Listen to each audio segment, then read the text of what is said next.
Olá pessoal, mais uma vez sejam todos muito bem-vindos ao nosso canal. Meu nome é Anderson Oliveira, professor e tecnólogo em refrigeração e climatização, e o tema da nossa aula de hoje é como determinar a pressão alta de um sistema de refrigeração. Essa informação, ou essa pergunta, ou esse tema, ele já foi solicitado por vários alunos e ele vai de encontro à pergunta aí de um dos inscritos do nosso canal, o Gabriel, que ele pergunta o seguinte: como faço para saber como a temperatura externa influencia na pressão alta ou pressão de alta usando o gás R134A? Então, o Gabriel aí já é um inscrito do nosso canal e ele nos deu essa pergunta, né? Quer tirar essa dúvida, então eu aproveitei para poder fazer essa aula para vocês. Logicamente que se você ainda é novo no nosso canal aqui, não é inscrito, essa é a oportunidade. Inscreva-se no nosso canal, é só você ativar o sininho de notificação. Para quê? Para que todas as aulas, as matérias e todas as novidades aqui do nosso canal você seja notificado.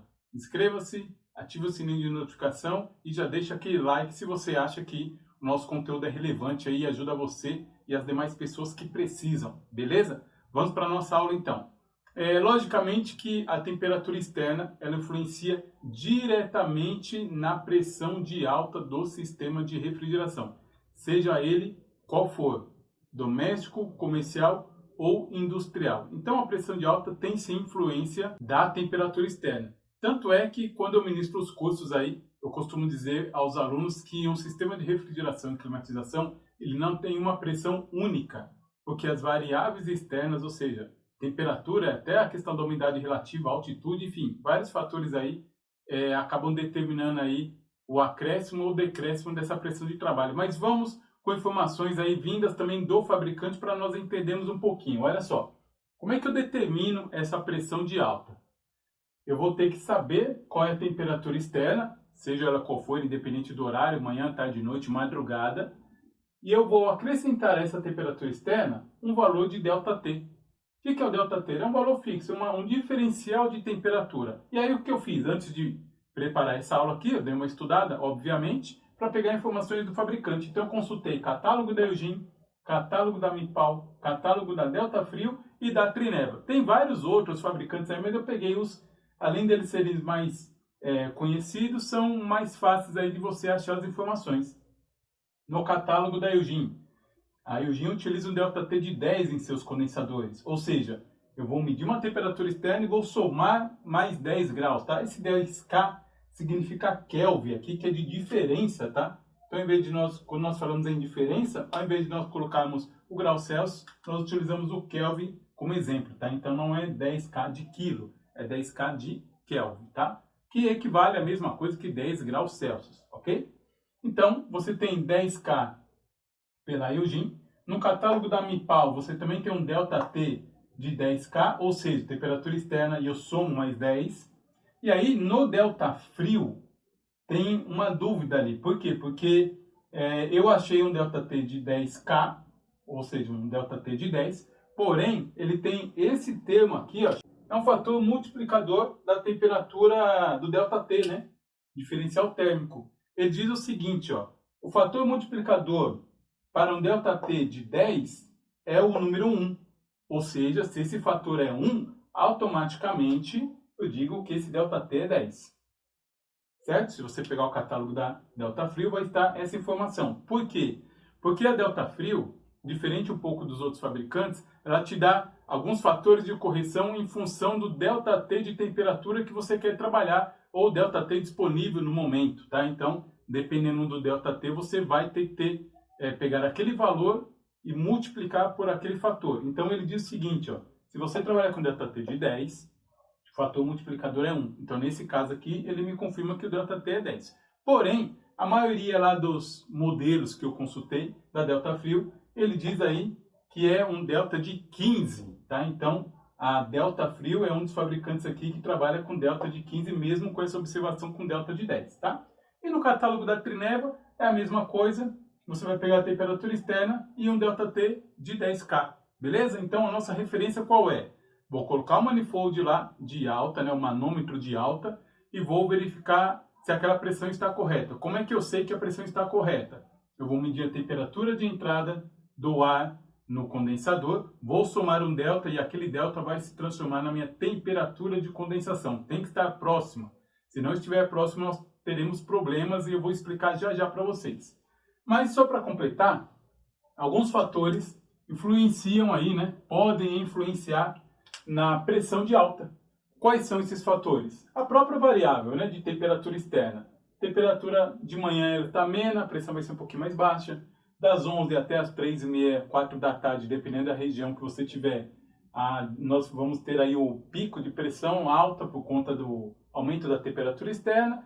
E à noite para a madrugada você começa a ter um decréscimo dessa pressão. Então sim, eu vou ter a influência da temperatura externa, eu tenho altitude, porque a altitude ela vai modificar aí a condição do Rho, que é a densidade do ar. Tá? Então, a densidade do ar pode ser alterada pela altitude, dependendo de onde você estiver. A potência, você também vai aqui, dependendo da potência do compressor, o calor do compressor vai ser ali colocado para o fluido refrigerante. Então, quanto mais potente o compressor, automaticamente esse calor do compressor, ele também, uma parcela dele é transferida para o fluido refrigerante. E, obviamente, né, o próprio fluido refrigerante, ele vai ser um dos agentes também que vai influenciar diretamente na pressão de alta, tá? Só vale lembrar, né, que o condensador, ele retira o calor da carga térmica mais a potência do compressor, tá? Por isso que a potência do compressor vai influenciar, sim, nessa questão de pressão aí, com certeza. E aí vamos dar um exemplo aqui, respondendo ao Gabriel. Bem, eu preciso saber o tipo de fluido, eu pego uma temperatura externa, somo com delta, isso aqui vai me dar uma temperatura de condensação e a partir daí eu acho a minha pressão. Então vamos lá. Considerando então que é o R134A, considerando uma temperatura externa aí de aproximadamente 35 graus Celsius, eu vou considerar um ΔT de 10. Então você vai somar temperatura externa mais um delta, 35 mais 10, eu vou ter aí uma temperatura de condensação de 45. Essa é a temperatura de condensação. E aí, essa temperatura de condensação nessa variável de temperatura externa mais o ΔT, ela é fixa para essa condição, tá? Para esse valor, para esse delta. Qual que vai ser a pressão no R134A? A pressão de alta no R134A com 45 de condensação. Essa pressão ela vai ser aí aproximadamente 153 PSIG. Aproximadamente 153 PSIG, considerando novamente, né, 35 de temperatura externa com delta de 10, somando isso me dá 45, convertendo essa temperatura em pressão para esse fluido refrigerante, eu tenho uma pressão de alta, então, de 153 PSIG. Bem, como eu falei para vocês, se muda o fluido refrigerante, vai mudar a pressão? Obviamente vai mudar a pressão. Então eu vou alterar aqui, né? Essa é a resposta do Gabriel e agora eu vou alterar aqui. Vamos imaginar a mesma condição externa, mas agora com fluido R404A. Fluido R404A, 35 de externa, com delta de 10, vai me dar os mesmos 45. A pressão vai ser a mesma? Obviamente que não, porque estou falando de um outro composto, de uma outra substância. E qual vai ser a pressão para esse fluido refrigerante na mesma condição? Ou seja, eu só alterei o fluido, as condições são as mesmas. Qual vai ser a pressão? Essa pressão vai ser aproximadamente 282 PSIG. Ou seja, eu só modifiquei o fluido refrigerante e modificou a minha pressão. Eu posso fazer isso com outro tipo de fluido? Posso. Vamos utilizar aqui o R22, por exemplo. Você apaga aqui.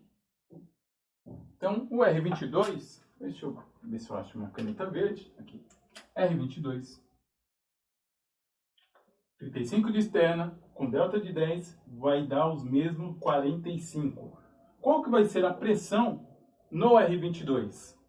A pressão do R22 vai dar aproximadamente 236 PSI-G. Lembrando que, né, libra por polegada quadrada manométrica, ok? E por fim, vou dar um exemplo aí para quem trabalha com climatização, né? O R410A, utilizado aí nos equipamentos aí que podem ou não ser inverter, né? Não necessariamente, se ele não é inverter, não quer dizer que ele não utiliza o R410A.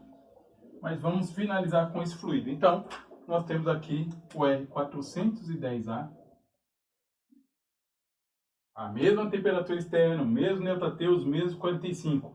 Qual vai ser a pressão do fluido refrigerante R410A nessas condições? Nessas condições, a pressão vai ser aproximadamente 381 PSI-G. Ou seja, o fluido refrigerante ele influencia diretamente, sim, na pressão de alta de um sistema de refrigeração. E por fim, pessoal, lembrando, né? Condensador exposto ao sol, diretamente aos raios do sol, ou seja, calor por radiação, vai interferir. Sujeira no condensador vai interferir. Curto-circuito de ar quente vai interferir. Condensador dentro de telhado vai interferir. Aleta amassada vai interferir. Ventilador com baixa vazão vai interferir. Ou seja, você tem várias situações que podem interferir na pressão de alta. Isso daqui só é verdade se o condensador estiver limpo, se ele estiver bem instalado e principalmente se a quantidade de fluido refrigerante foi adequada. Beleza? Bem, espero que você tenha curtido essa aula aí. Se você gostou, já deixa o seu like, o seu joinha. Tem dúvida? Coloque aí nos comentários e eu respondo a todos, como sempre fazemos aqui. Espero que você tenha gostado. Nos vemos aí numa próxima aula. Valeu, até mais.